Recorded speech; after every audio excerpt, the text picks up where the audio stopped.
রোগীর মুখে কাজ করতে করতে হঠাৎ চিন্তা করলাম, সামনে তো কোরবানির ঈদ। তো কোরবানির ঈদে দাঁতের যত্ন নিয়ে কিছু টিপস আপনাদেরকে না দিলেই নয়। তাই আজকের এই ভিডিওটি হলো কোরবানির ঈদে দাঁতের যত্ন।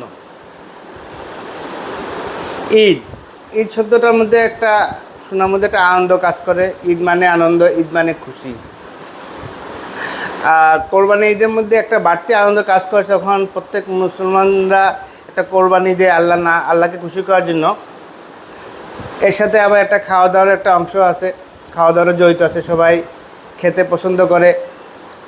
বাঙালিরা এমনি ভোজন রসিক মানুষ, সবাই খেতে আরও বেশি পছন্দ করে।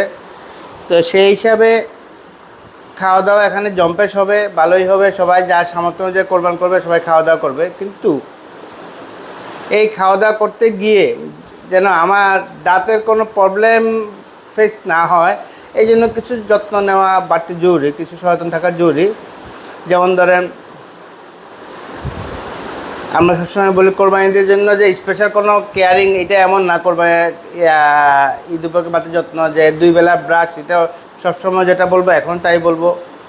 মাঝে মধ্যে কুসুম গরম পানির সাথে কুলি, এটাও সবসময় যেটা বলবো এখনও তাই বলবো। এখন যেটা হলো কিছু সতর্ক থাকা। 1 নম্বর হলো, আরও একটা আছে যেটা বেশ করে না বলেই নয়, গরুর গোস্ত। এটা একটু ফাইবার থাকে, আটা জাতীয় থাকে। তো সেই হিসাবে এটা যখন গরুর গোস্ত খাওয়া হবে তখন অনেক সময় 2 হাতে গ্যাপে ফাঁকে খাবারগুলো আটকে থাকতে পারে, গোস্তগুলো ফাইবার আটকে থাকতে পারে।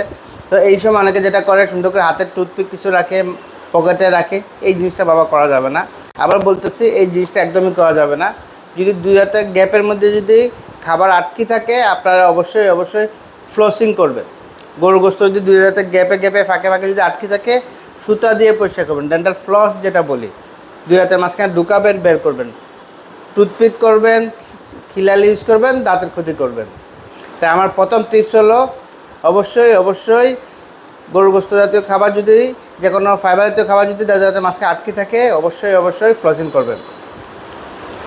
আর এখানে একটা টিপস দিতে পারি, বেশি করে আপনারা যে গরুর পায়া যেটা আপনারা খাবেন, সবাই খায়, তো এখানে নেহারি যেটা বললি, আমরা গরুর পায়ের মধ্যে কিছু মজ্জা থাকে, এটাতে ক্যালসিয়াম থাকে, একদম পিওর ক্যালসিয়াম।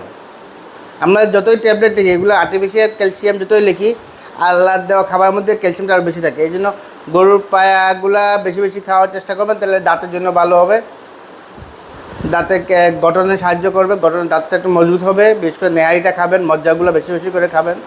হ্যাঁ, আবার খেতে গিয়ে আবার যেগুলা শক্ত হাড় জাতীয় খাবার আবার একটু খেয়াল করে খাবেন। কারণ অনেকের মুখে ফিলিং আছে, অনেকের মুখে ক্যাপ আছে।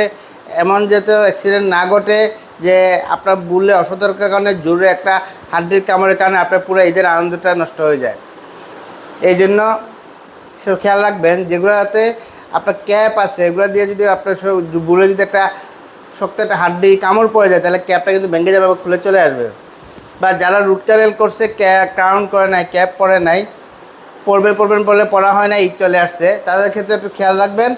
খুব বেশি হাড্ডি জাতীয় খাবার বা খুব বেশি শক্ত খাবারগুলা ক্যাপ না পরাইলে ওই দিকে একটু অ্যাভয়েড করে ওর বিপদ দিকে খাওয়ার চেষ্টা করবেন। সাপোজ যদি আপনার ডান দিকে যদি রুট ক্যানেল করে ফিলিং হয়, ক্যাপ পরানো হয় না, তাহলে বাম দিক দিয়ে খাওয়ার চেষ্টা করবেন। আর বাকি কোনো এক্সট্রা কোনো যত্ন নেই।